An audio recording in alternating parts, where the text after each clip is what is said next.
The Eastern and Western Church had something called the Great Schism, where the East Church, West Church excommunicated each other, meaning you don't come to my church.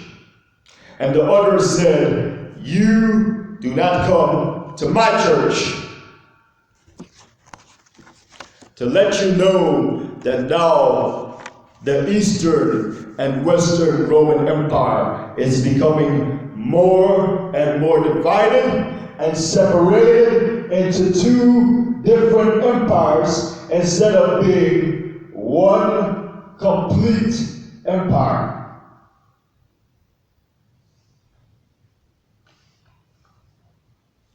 Now, what you need to understand is that the Eastern and Western Empire have their headquarters.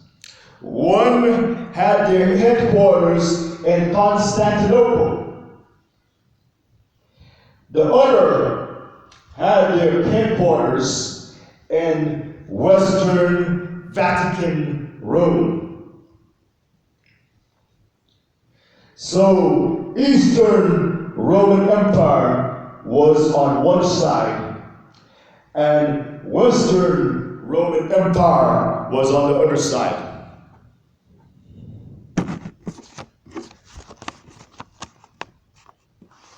Now, the West led the Crusades through the Pope.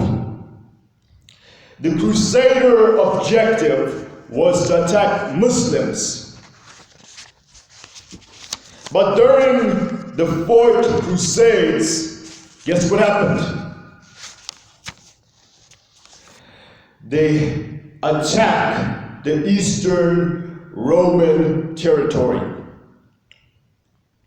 and killed Eastern Christians in large numbers, attacking the churches and doing a lot of bad things.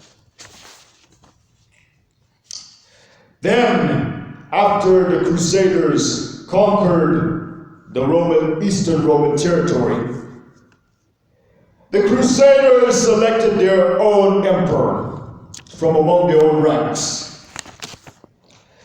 The name of the emperor is Baldwin of Flanders, and he divided the territory of Eastern Rome into various new vassal Crusader states. By the way, to tell you a little more information about Baldwin, he did something. When he took over the territory, the Crusaders, this happened between the year 1204 to 1261, the Crusaders from Western Europe ruled the headquarters of Eastern Roman Empire. And the people in the East did not like him. So what he did was convert the church, Hagia Sophia, which is the headquarters of Orthodox Christian Church, into a Roman Catholic cathedral. Then Baldwin of Flanders was crowned emperor in the Hagia Sophia in the year 1204. To tell you clearly that it came away from Eastern Roman control, and now they want to tell you that this is now under Western control. He became the first Latin emperor in Constantinople. And the Pope supported this and taken Baldwin's cause greatly to heart. He enjoined Christian princes from the West to give him aid. And the Latin Empire was intended to replace recognition of this empire as being Eastern Roman Empire territory to now return as a Western recognized Roman Empire. To show that it's under Western control. This lasted from the year 1204 to the year 1261. Then Eastern Rome was able to get back control over this territory for a very short period of time. Guess what happened? Then the Ottoman Caliphate came in and took over wrongfully, unjustly, going against the Quran and Sunnah over Eastern Roman Empire headquarters, which is Constantinople, and the territories belonging to Eastern Roman territory wrongfully under the Ottoman Sultanate Caliphate. And this subject gets so deep that if I were to tell you the depth of how much things wrong they did, because our prophet said that a time is coming when there will be kingship rule. After the Rashidun caliphs or caliphate, then soon will be kingship caliphate. What do you think was the Ottoman Caliphate? It was completely a kingship rule, and the sultans had terms like the conqueror. Does the conqueror sound to you like an Islamic good term, or does it sound like a kingship rule? If I were to tell you the things the Ottoman Caliphate did that goes against the Quran and Sunnah, which is a long subject, this will take hours long. And we don't have the time to do it. But when this happened, Eastern Orthodox Christian, Eastern Roman Empire headquarters had to move in a different area altogether. They eventually moved their headquarters to today, what is known as Moscow, Russia.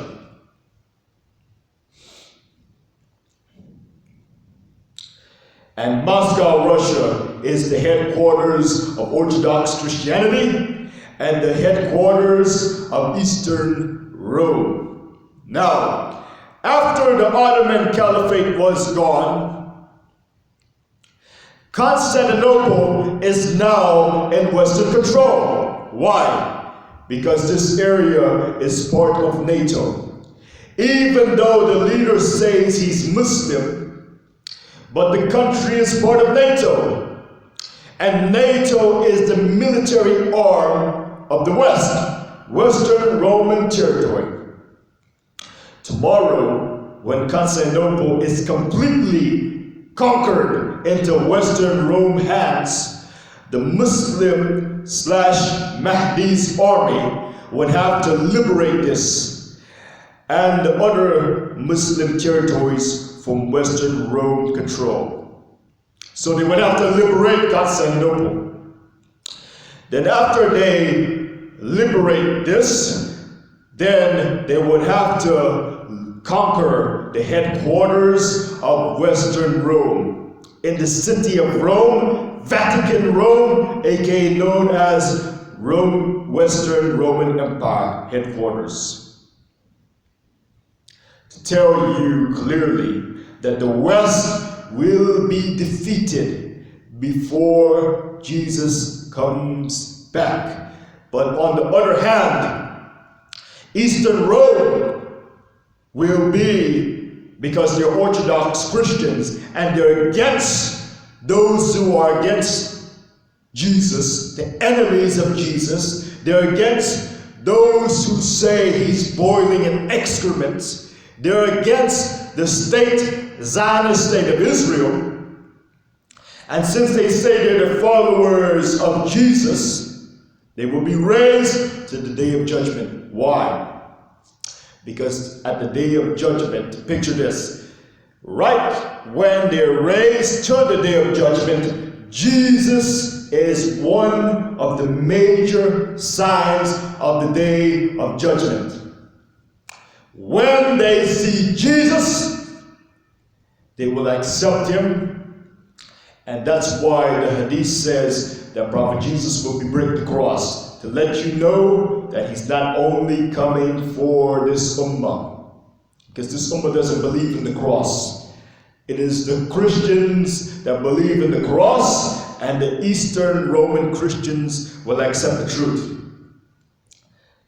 Eastern Rome is not part of any of these places that the hadith mentioned connected to the Great War or the conquest of Constantinople. It is not near Dabiq, Ghouta, Constantinople, because it moved. And Constantinople is under Western control, and tomorrow will be conquered by Western hands, because they are the ones who would be in alliance with the Jews, and at that time, Jerusalem will be flourishing. At the time when the West will be flourishing and said, let us relieve you at the Arabs at the conquest of Constantinople, because they conquered that and you have to liberate it. So Eastern Rome is not part of Dabiq, Ghouta, Constantinople, and picture this: it is not near the enemy.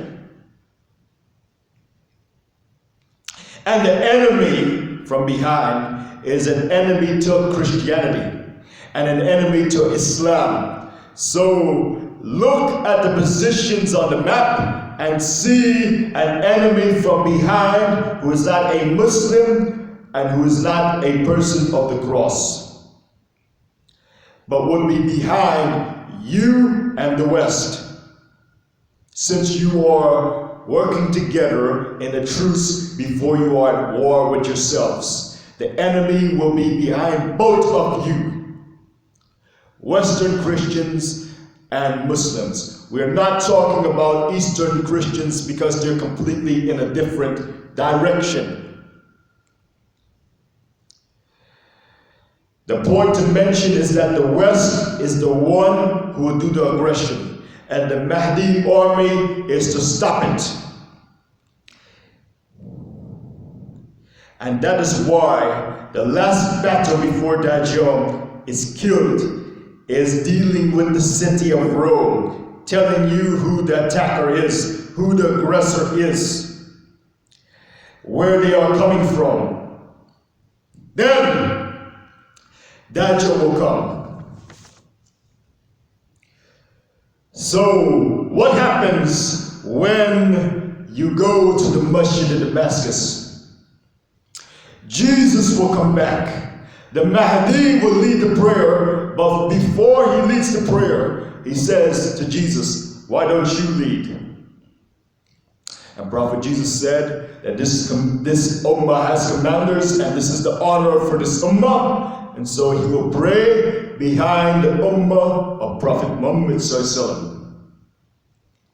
And after they pray, Jesus comes out, and Dajjal will be outside. And we're going to mention about that in a little bit.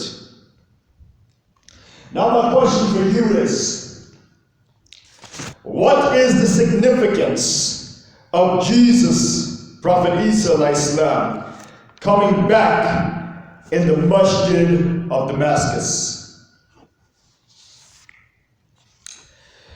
Was because the masjid of Damascus, before it was a masjid, was originally an Orthodox Christian church. This area was part of the Eastern Orthodox Christian Empire, Eastern Roman Empire. That is why it is significant as well. What would happen is that soon after, when the church was named the Chapel of John the Baptist, because it is said that Prophet Yahya, Alahisalam, known as John the Baptist's head is in that church. Then the Muslims, what do? They had recognized something, that Al-Walid ibn Abdul al-Malik, the Umayyad Caliph, he was the one that built the Umayyad Masjid on this spot. And the Muslims recognize that this is also the place where it's said to be where Prophet Yahya head is. During the construction of the masjid, workers found a cave chapel which had a box containing the head of Prophet Yahya, Alahisalam, ibn Zachariah, radiallahu anhu. And so Al-Walid ordered the head to be buried at a specific pillar in the masjid. Now, you may ask me, what is the specialness of it being the place where Prophet Yahya Alahisalam is? Because if you look at the Bible, the Christians today who are Orthodox Christians consider this place holy, sacred. Why? Because this is the place where it's said to be Prophet Yahya Alahisalam head is buried at. And the Muslims say that this is sacred because Prophet Jesus Alahisalam is coming back here, and the Muslims and the Christians, both Orthodox Christians, both say that this is the place where Prophet Yahya Alahisalam head is said to be. Now, what is the significance of Prophet Jesus coming back at a church that was named the Chapel of John the Baptist, Prophet Yahya Alahisalam? Then it was turned to a masjid, and that masjid has a white minaret. During our prophet time, this place was not having a white minaret or was either a masjid. Now it is a masjid. Now it has a white minaret, and today it is called the Minaret of Isa. Picture that. The minaret itself is called the Minaret of Prophet Isa Alahisalam. So, what is the significance of Prophet Yahya Alahisalam? According to the Bible, in John 1, verse 19 to 20.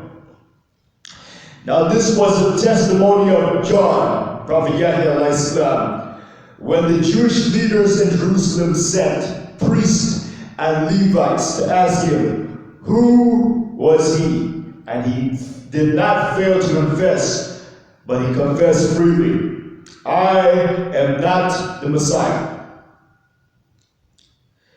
Then, talking about Prophet Yahya Alahisalam, says that he is not the Messiah. But then later, guess what happened? It says here, the next day, in verse 29, John saw Jesus coming towards him. And if you look closely, it then makes mention in verse 34, I have seen and I testify that this is God's chosen one. The next day, John was there again with the two disciples when he, Prophet Jesus Alahisalam, passed by. When the two disciples heard him say this, they followed Jesus. Verse 37. Verse 38, turning around, Jesus saw them following and asked, what do you want? They said, Rabbi, which means teacher, where are you staying? 39 says, come, he replied, and you will see.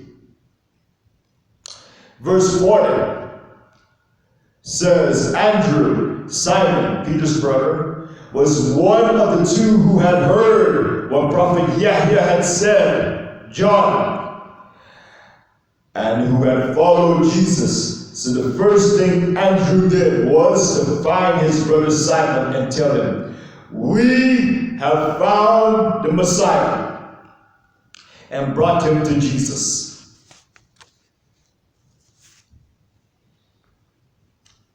To tell you that it was Prophet Yahya Alahisalam who pointed and said, "This is the Messiah." So when Jesus comes back, and the Orthodox Christians see that he is now coming back in the Masjid of Damascus, and when they read the prophecies of what Prophet Muhammad said, that he's coming back in the white minaret of the Masjid of Damascus, the Orthodox Christians will easily recognize, and this Jesus is truly Jesus. Why? He's coming back at the place of the person who pointed and said he was the Messiah. And guess what happens? When Prophet Jesus comes, the Muslims will recognize that this is Jesus, that he is the Messiah.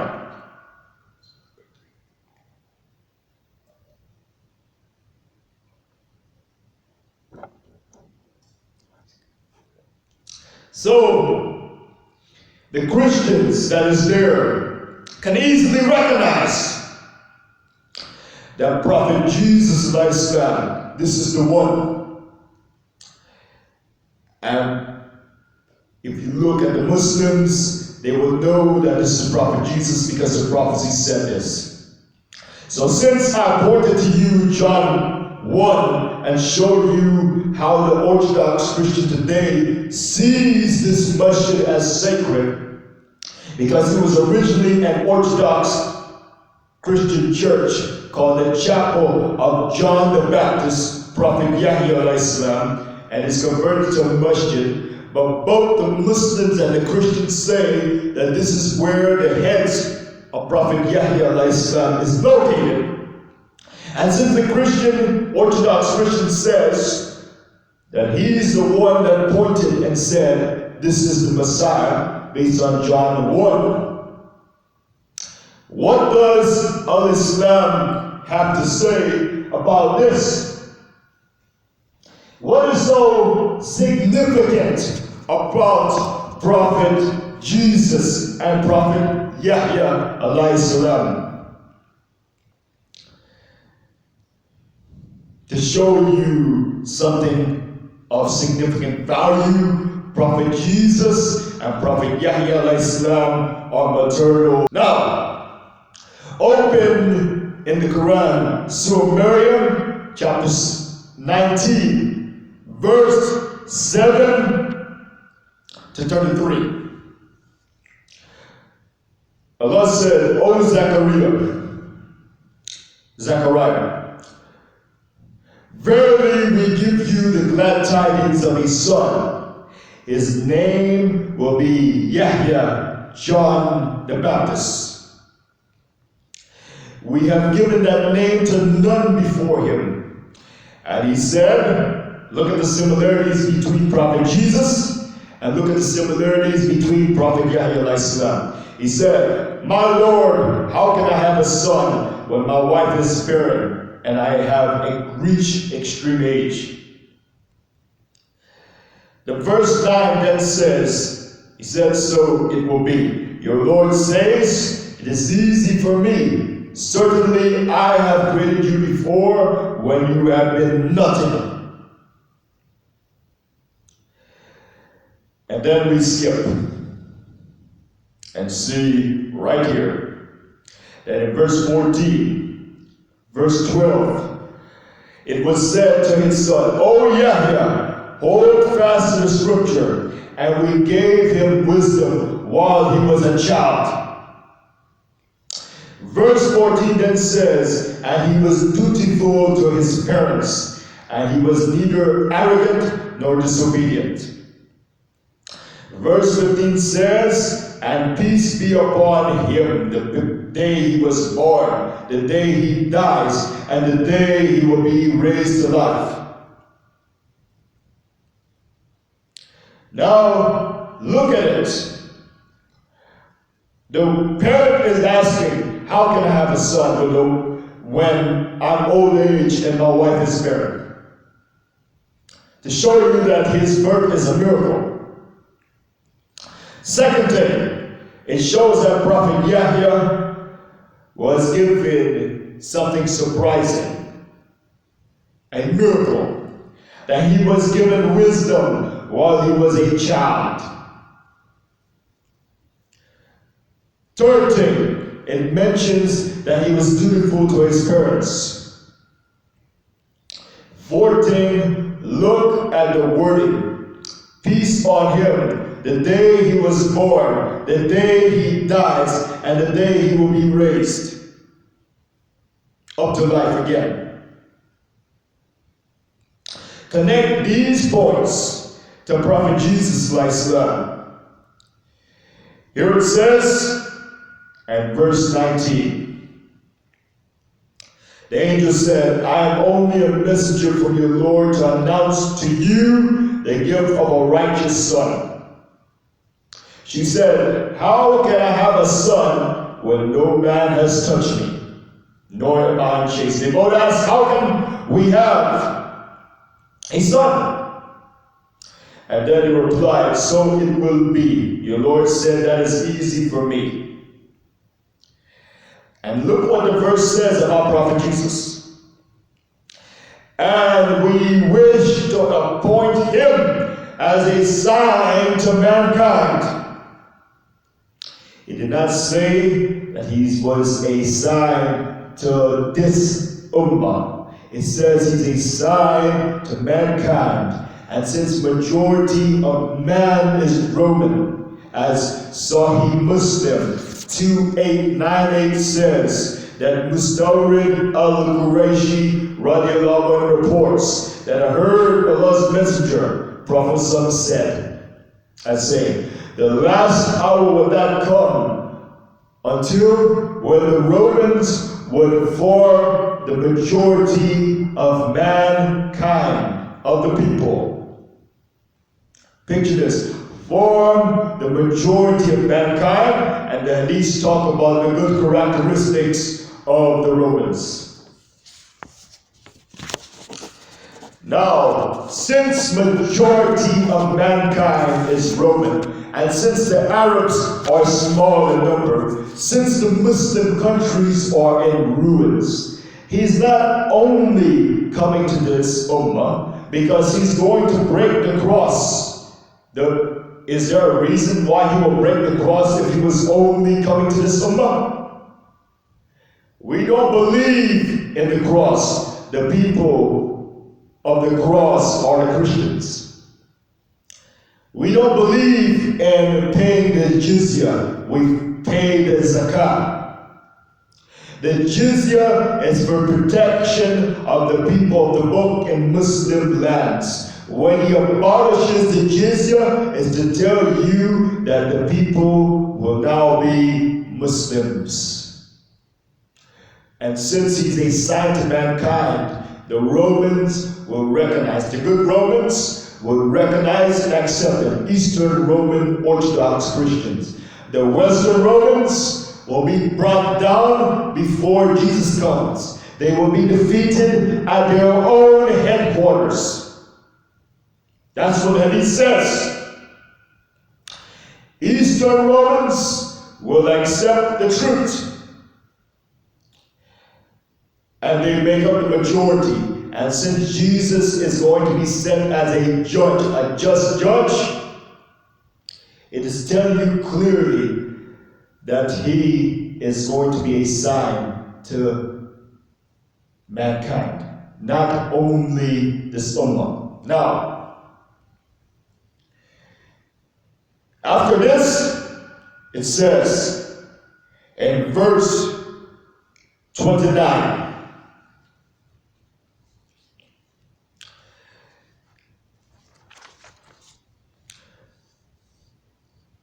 then she pointed to him, Jesus. They said, how can we talk to a child, a baby? How can we talk? The word is a baby in the cradle.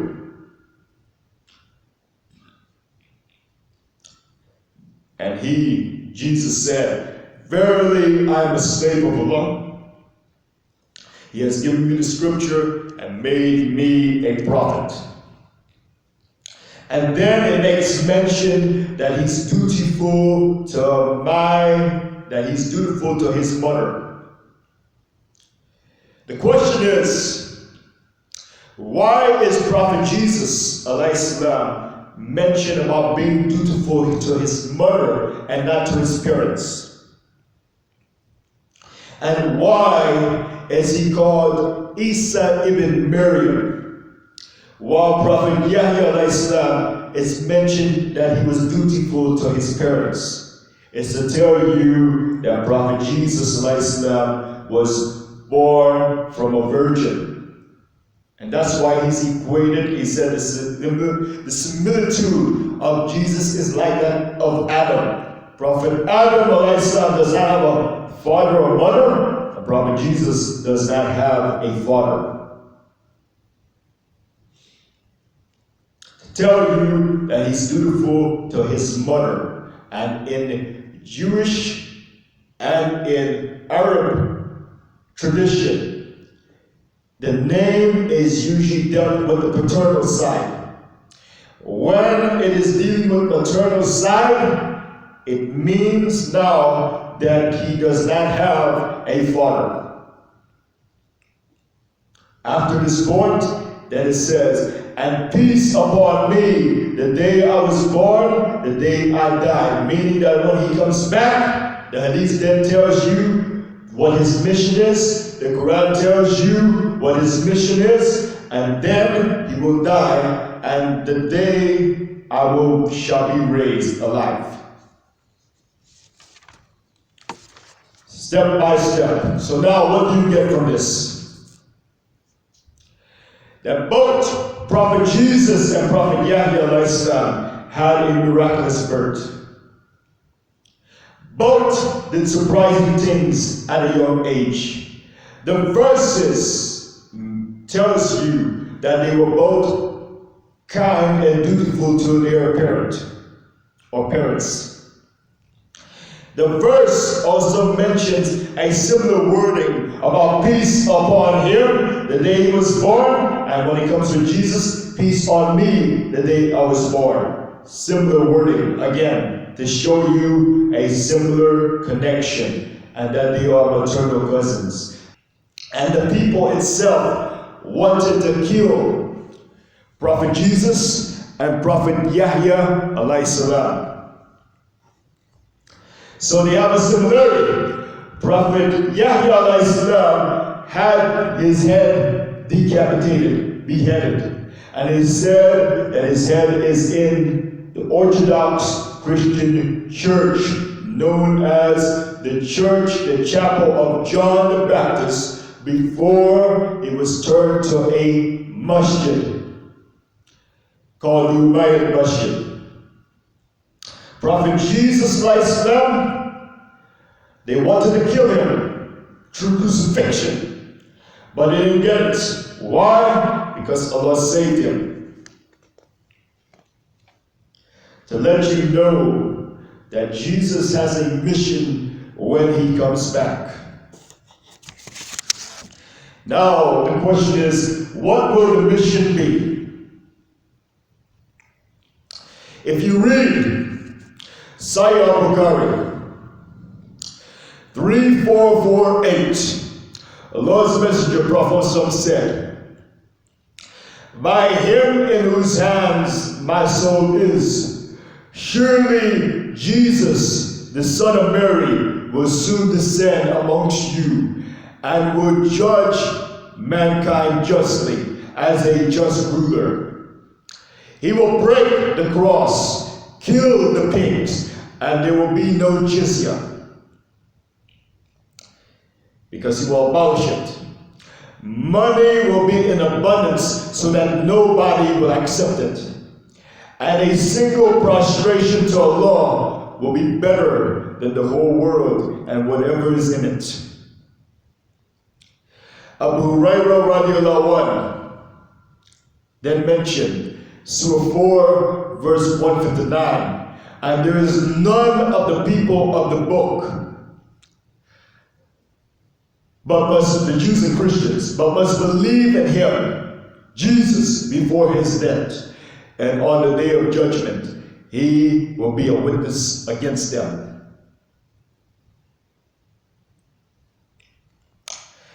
Now, to tell you in Surah 3, verse 55, that those who follows Jesus will be raised over those who disbelieve.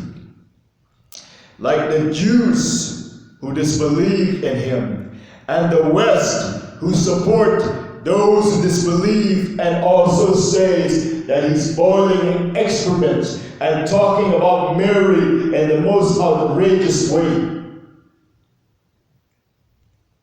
Whether calling her a prostitute or mentioning other names. You see, the good Christians will condemn those who are against Jesus. And what they will do when they see Jesus is they will accept. The Jews, a set of them, will join Dajjal. Let me read to you authentic hadith. It's Sahih Muslim 2944. Anas bin Malik reported that Allah's Messenger, Prophet said, the Dajjal will be followed by 70,000 Jews of Isfahan wearing Persian shawls. But guess what? If you read the hadith, which is authentic, Sunnah ibn Majah 4075, it makes mention this. While they are like that, Allah will send Isa bin Maryam, who will come down at the white minaret in the east of Damascus, wearing two mahrud garments dyed with wars and then saffron, resting his hands on the wing of two angels. When lowers his head, beads of perspiration fall. Every disbeliever, hear this, who smells his fragrance of his breath will die, and his breath will reach as far as his eye can see. Guess what? Then it says, then he will set out and catch up with Dajjal at the gate of blood, and he will kill him. Right when Jesus comes out, he will see Dajjal among a set of disbelievers, and there will be Jews that is around too. Because Dajjal will be followed by 70,000 Jews from Isfahan. But when Dajjal sees Jesus, what will happen? Prophet Alahisalam, he's melted like salt in water, and Dajjal will be trying to flee. But Jesus is going to catch him up right there at that hood and kill him. To tell you that Dajjal will die right there, and we know the future because our prophet said it. When it comes with those who disbelieve, like some of these Jews that follow him, some of the Bedouin Arabs that he's mentioned about following him, some of the women following him, some of the Turkic people following him, some of the people who have flat faces and small eyes following him. When they see Jesus, they will fall down dead. And Dajjal will catch up. Picture, Jesus would catch Dajjal up at a hood and kill him there. And this is the timing when the hadith made mention around this timing that, O Muslim, there's a Jew behind me. Come and kill him. If there's any Jew at that time that sees Jesus and accepts Jesus for what he says, Jesus will then be judging with Al-Quran. to let you know that the Jews would be Muslims who accept Jesus. But if the Jews don't accept Jesus, they'll be brought down. But those who follow Jesus, truly follow Jesus, will be the ones that accept Al-Islam, and that's why Jesus will have to break the cross. Why? Because only the Christians believe in the cross, not the Jews. When he abolished the jizya, means that the people of the book, there will be none of the people of the book, but must believe in Jesus before his death. And the Quran makes mention also that he will be a sign to mankind, letting you know that you are not, he's not only coming to this ummah. The Arabs be small in number. Majority of man will be Roman. If he only came to this ummah, there would be no need to kill the pig. There will be no need to abolish the jizya. There will be no need for any of this. But the verse of the Quran is telling you that there will be none of the people of the scripture, but will believe in him. We must believe in Jesus before his death. I'm repeating on purpose because you need to understand the significance of this. And you need to understand why Jesus is coming back in the place that belonged to Orthodox Christian church before it came under Islamic rule. And is still sacred to Orthodox Christian to this day.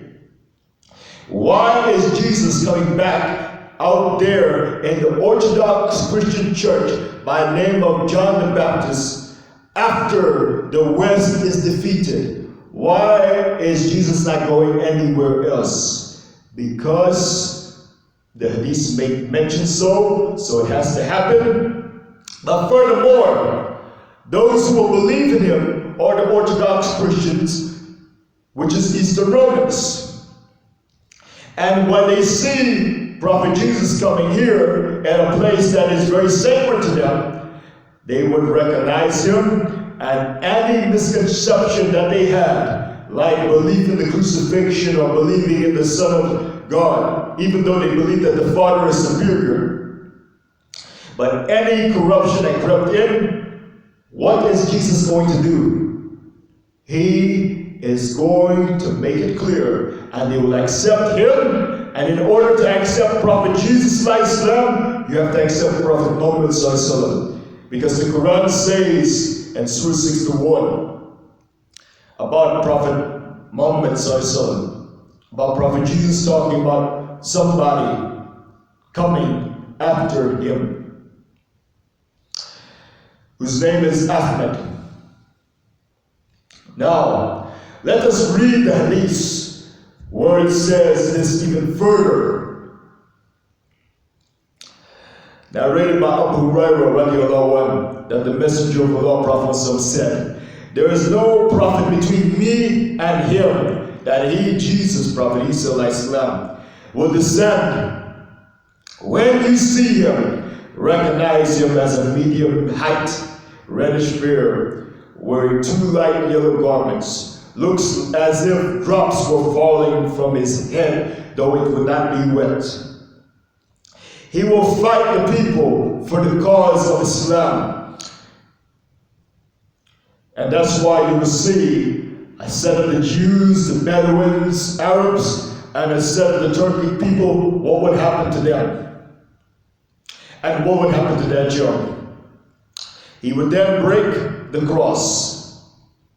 He will kill the swine and abolish the jizya, and Allah will perish all religions except Islam, and he will destroy the Antichrist, and will be on earth for 40 years, and then he will die. The Muslim will pray over him." Sahih this. What will he do? He will, when he comes, Allah subhanahu wa ta'ala will cause all the religions to be gone except Islam. He will break the belief in crucifixion and abolish the jizya. The Quran is telling you that there's none of the people in the book but must believe in him before his death, and his followers will be raised over those who disbelieve to the day of judgment. Why? Because he's a sign of the day of judgment, and he's coming back at the Orthodox Christian Church that is known as John the Baptist Church, that became a masjid that has a white minaret and is sacred to both Muslims and Orthodox Christians. And since he's a sign to mankind, it's telling you that he's not coming only to this ummah. The Arabs will be small in number, the Muslim countries will be depopulated, and the third world is destroyed.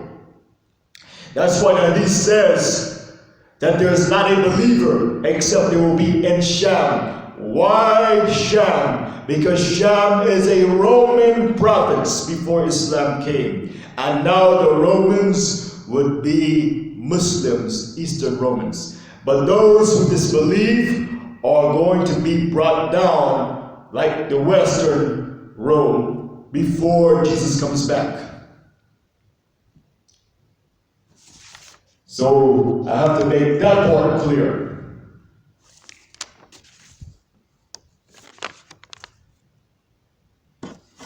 Notice, every single thing that I'm quoting to you, I'm giving you directly reference after reference to tell you how depopulated, how bad the Ummah will get. So if these Muslims want to be living in dreamland, tell them we don't have time for dreamland. If you want to listen to Al-Mathnat, and by the way, Al-Mathnat includes the media.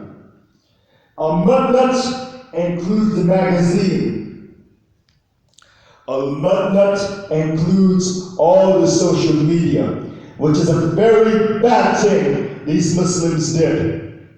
When they hear one speak, they're like sheep. They repeat the same words over and over. Whenever somebody gives this set of information, they all repeat the same words usually.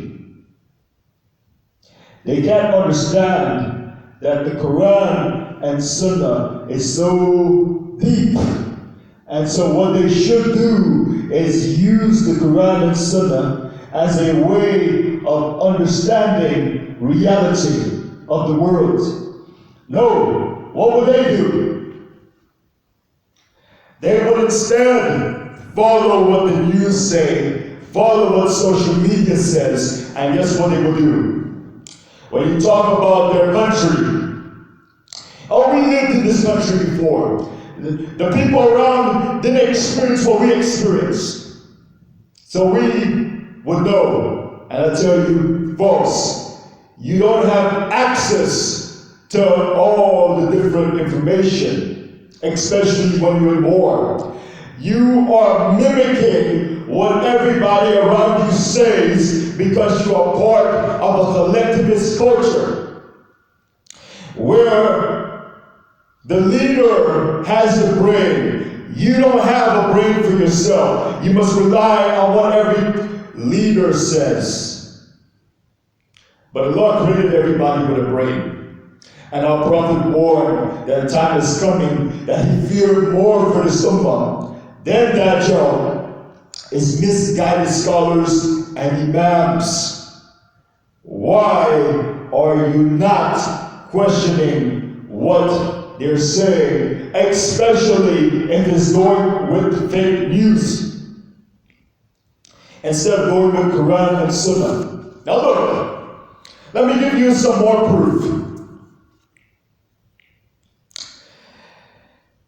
about Prophet Jesus. And then I would like to summarize things up, because this subject gets much longer, but I'm watching time is going, because this thing can take years to explain.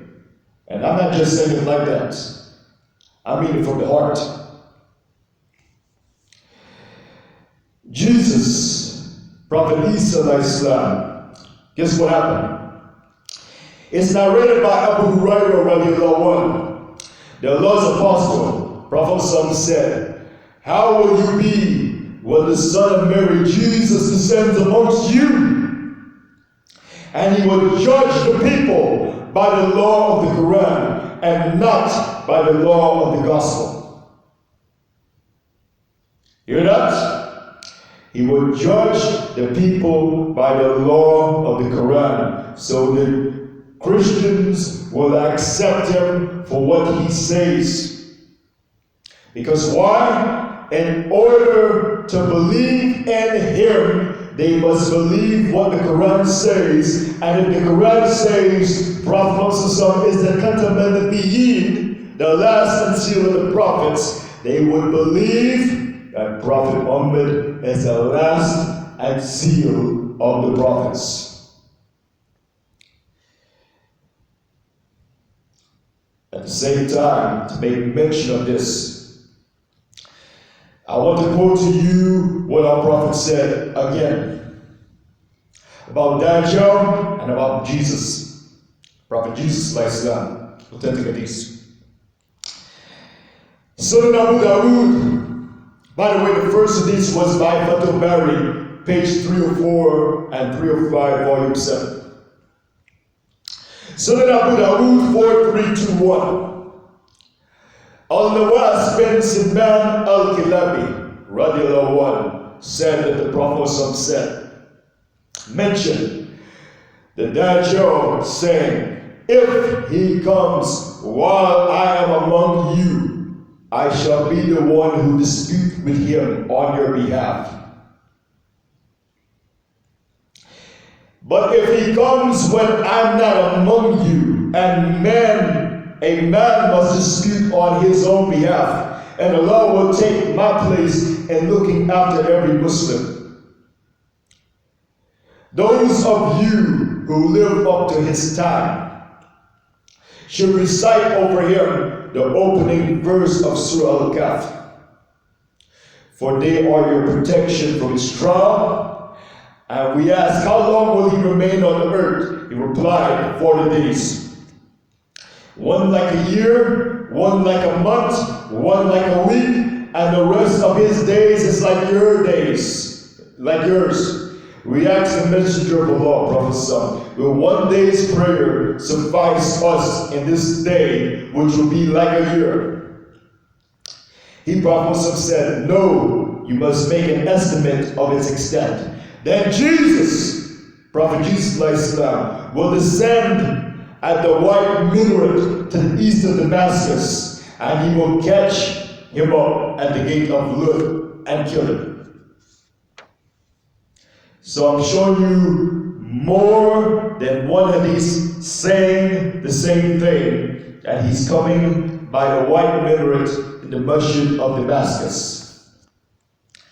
Now, I need to tell you a significance of Sham before we get more into a little more details.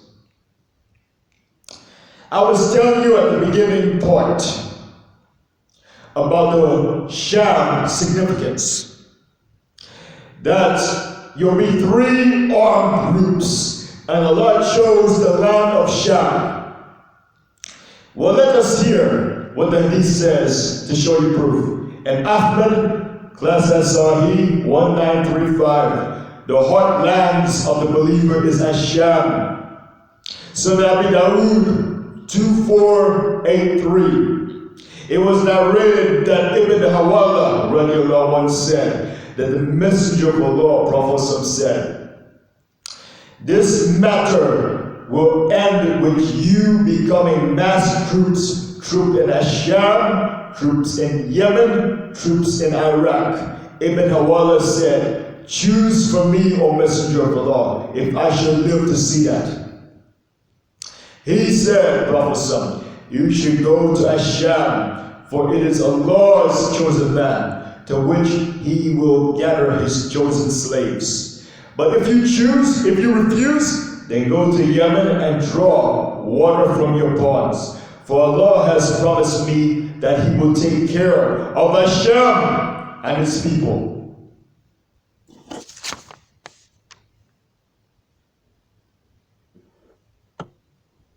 To let you know the significance of Sham, that Sham is so significant, and it used to be the place where the Eastern Roman Empire is, and majority of man, the last hour will not come until the majority of man is Roman. The West will be brought down, but guess what?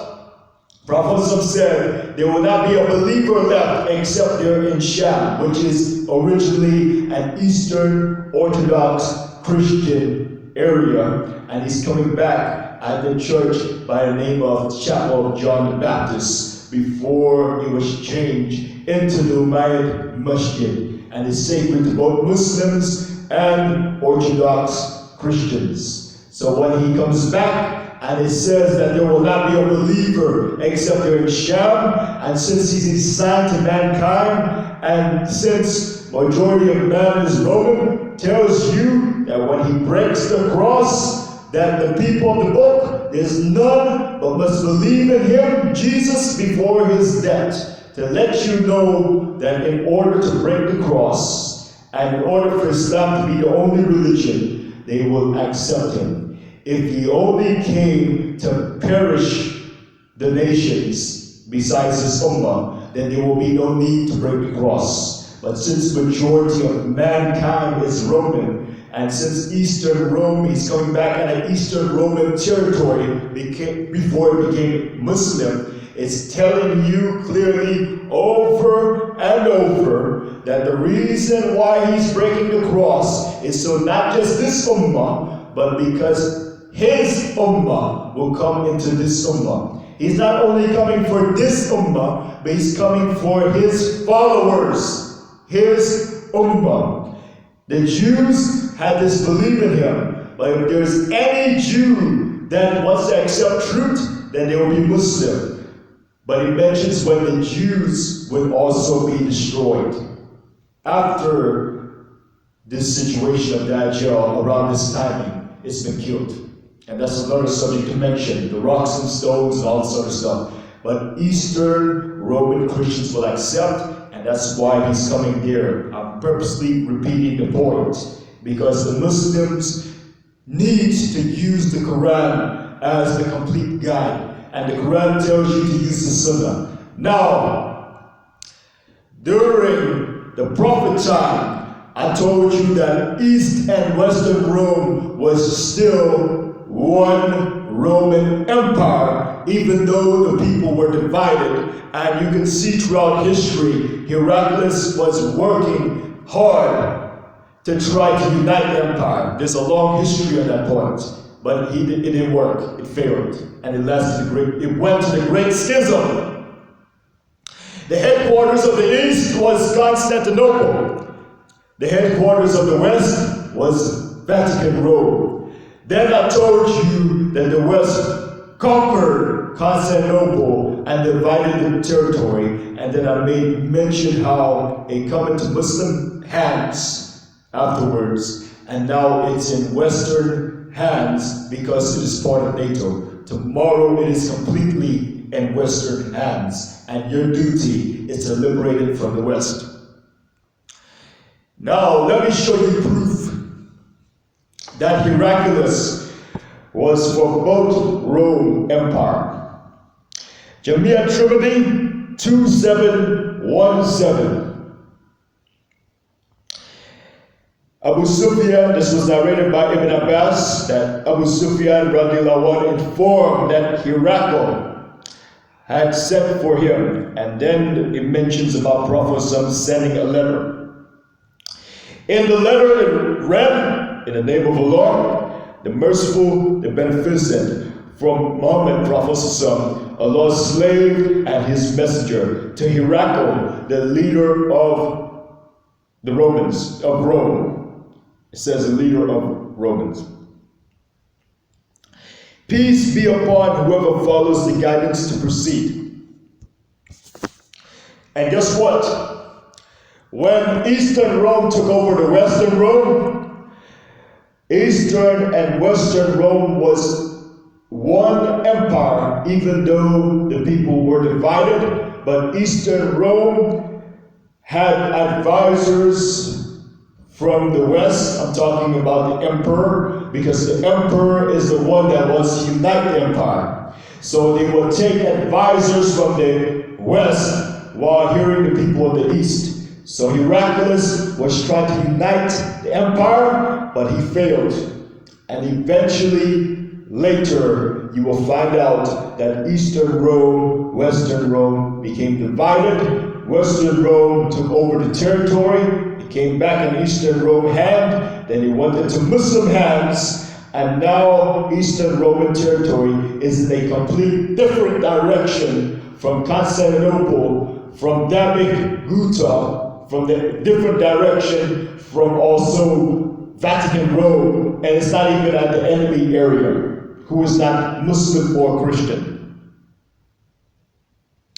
To tell you that tomorrow, when the West conquers Constantinople, you have to liberate it. After saying these words, let me summarize the point. Prophet Jesus Alahisalam is a sign to mankind, and I already showed you from Surah 19. Jesus is sent as a judge to the people, to mankind, because Islam will be the religion, only religion on earth at that time when Jesus comes back. And since majority of man is Roman in Hadith, good Romans will accept and recognize and accept Jesus for what he says, because he is a sign to mankind, and most will be Roman. Eastern Romans will accept. Western Romans will be defeated for supporting those who disbelieve in Jesus and attacking Muslims by saying the cross is victorious in terms of power. But guess what? The Surah 3 verse 55 makes mention that those who disbelieve will be brought down, while those who believe will be raised to the day of judgment. Why? Because when they're raised, because they believe in faith and works, not materialism and wanting to be aggressor of power. So when Jesus comes back, they'll be raised to the day of judgment, because Jesus is the major sign of the day of judgment, and they will accept him for who he is, because he will bring the cross. And it says that there's none of the people in the book but must believe in him before his death. Now,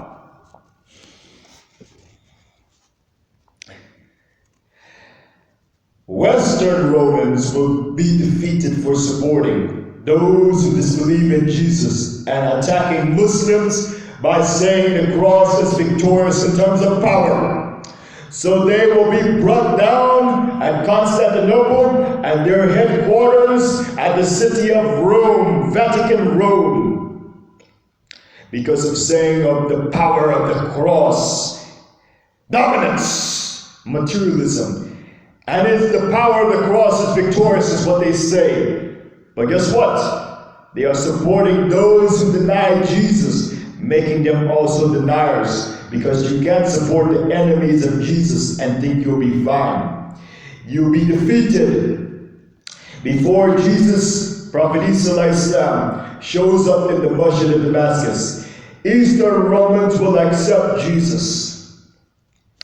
And that's why when he comes down in the Masjid of Damascus, which is an Eastern Roman Orthodox church, before it was a masjid, and it's very sacred to Orthodox Christians, and it's very sacred to Muslims, because both the Muslims and the Christians said, and this is where John the Baptist, Prophet Yahya Alahisalam, head is.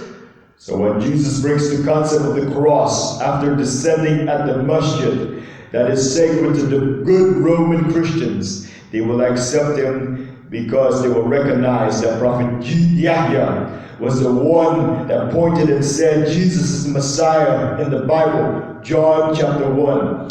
So when Prophet Jesus Alahisalam descends at this masjid and prays behind the Muslims, behind the Mahdi, the good Christians will recognize this is Jesus the Messiah and accept him for what he said he is, because Jesus came down at that place that is sacred and was an Eastern Roman Orthodox church before it was changed to a masjid.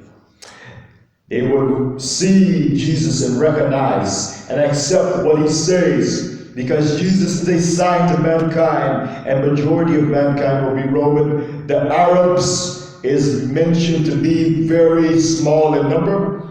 They even asked, will we be destroyed? And the prophet said, down. And it mentioned why. If Jesus was only sent to this Ummah, there would be no need to break the cross and kill the swine and abolish the jizya. Why? Because Muslims don't believe that Jesus was died on the cross. And Muslims don't pay the jizya and etc. The Christians believe in the cross. AKA, so breaking the cross means breaking this concept of crucifixion. The West in majority will be against this belief because they will want to attack, saying the cross is superior in terms of power.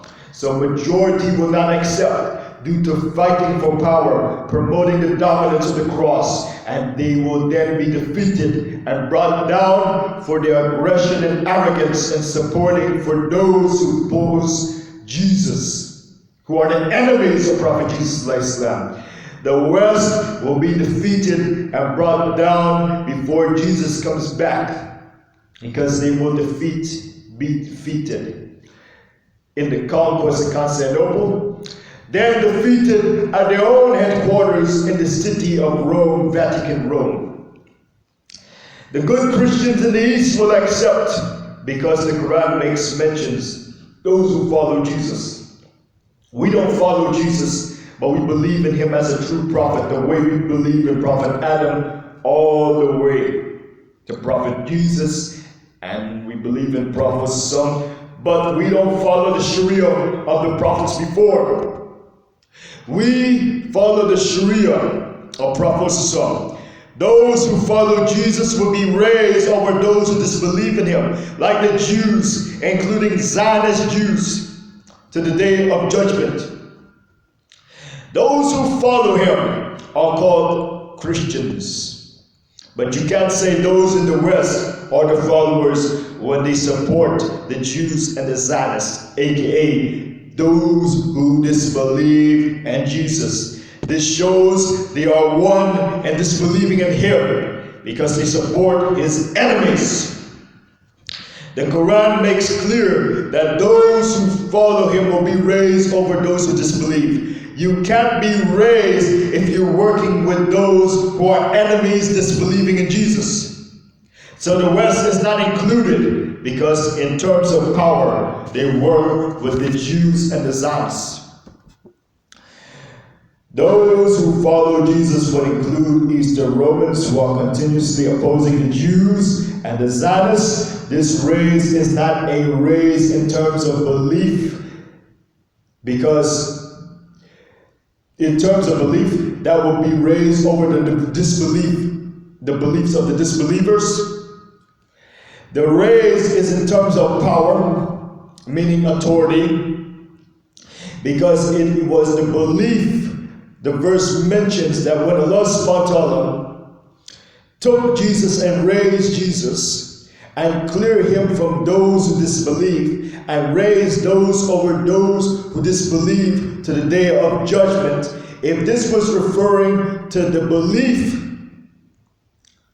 the prophet Jesus will not have to be raised and saved and cleared from those who disbelieve, because his belief is superior to those who oppose him and attack him. The reason why Allah subhanahu wa ta'ala raised him is to protect him from those who wanted to attack him and kill him, like how they killed Prophet Yahya Alahisalam through decapitation.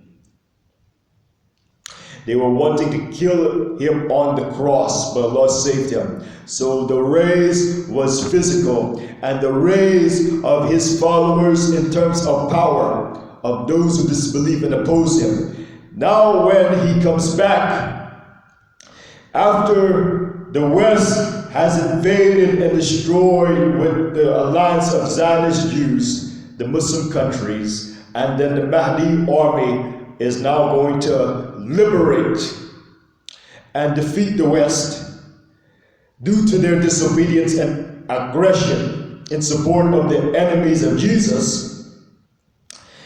He will be defeated. Picture, the West will be defeated before Jesus comes back. And since he is a sign to mankind and majority of man is Roman, and Prophet Jesus is coming back in Sham, which is an Eastern Roman province before it came under Islamic rule.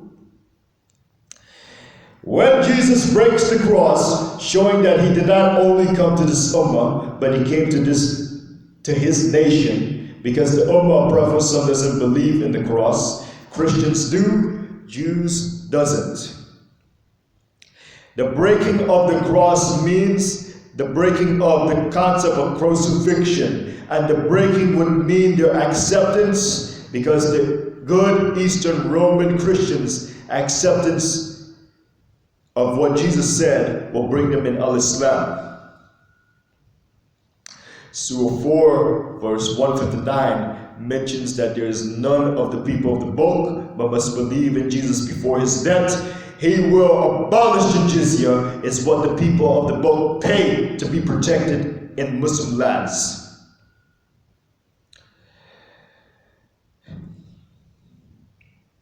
Now, if Jesus was only coming to this ummah, then this would be useless, because we don't pay jizya, we pay zakat. The reason he will abolish it is because they will no longer be considered people of the book. They will be Muslims in the Ummah of Prophet's son. So Jesus, being a sign and a judge to mankind, makes it clear that he did not just come to the Ummah, but to mankind. And since majority is Romans, the good Romans will be Muslim, while the bad Romans will be brought down in the West, brought down before Jesus comes back. I showed you authentic hadith. And any in the West that remains will have to accept truth. But if they don't accept when they see Jesus, they will be destroyed. They will fall down dead with the others that disbelieve, like the others that follow Dajjal. Some of the Jews, or some of the Bedouin Arabs,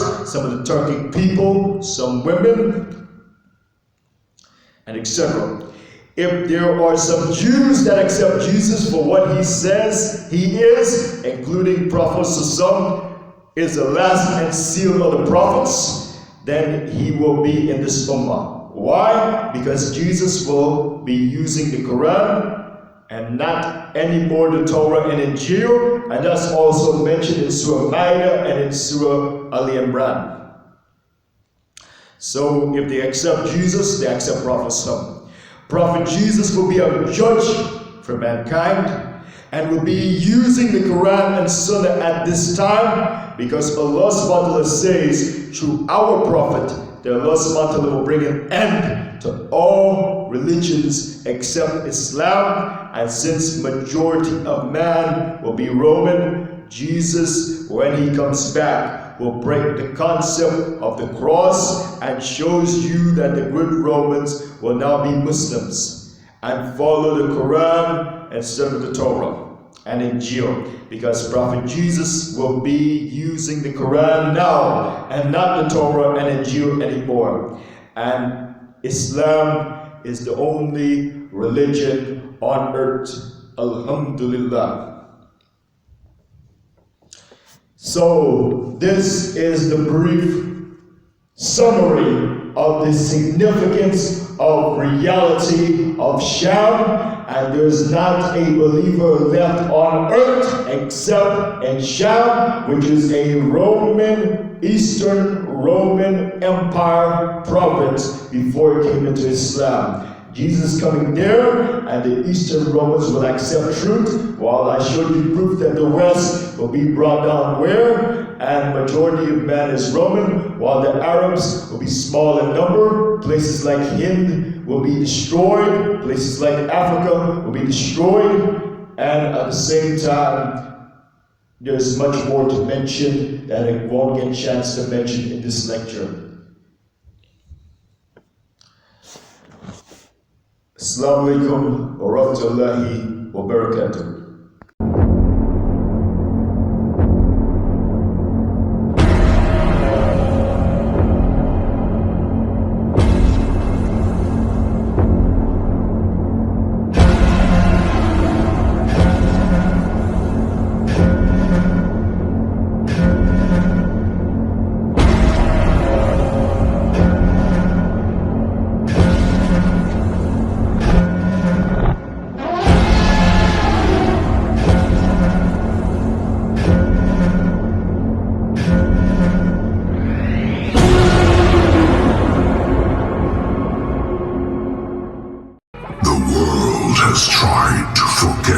Existence.